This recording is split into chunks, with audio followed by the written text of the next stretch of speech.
వాడు ఏమన్నాడో విన్నావుగా? వాడు అన్న దాంట్లో తప్పే ఉంది. ఎవరి పని వాడు చూసుకుంటే చాలు. అలా అయితే నేను ఎప్పుడో గుర్తుండాలి కదరా. నాన్న వద్దు నాన్న. అయినా నా కొడుకును కొట్టే హక్కు నీకెక్కడుందిరా?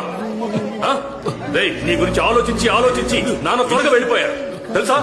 ఆ తర్వాత నాన్న పెట్టుకున్న షాప్ నేనే నీకు ఇచ్చాను. దాంతోనే నువ్వు బతుకుతున్నావు. అలాంటి నువ్వు నా కొడుకుని తక్కువ చేసి మాట్లాడతావా? రే ఏంట్రా, చుట్టాలందరూ ఉండగా ఎందుకురా గొడవ? అలాగా చెప్పాలనుకున్న దాన్ని అప్పుడే చెప్పేయాలి. చుట్టూ ఎంతమంది ఉన్నా సరే చెప్పేయాలి. అదే కదా ఇంతకు ముందు మీరు నాతో చెప్పారు.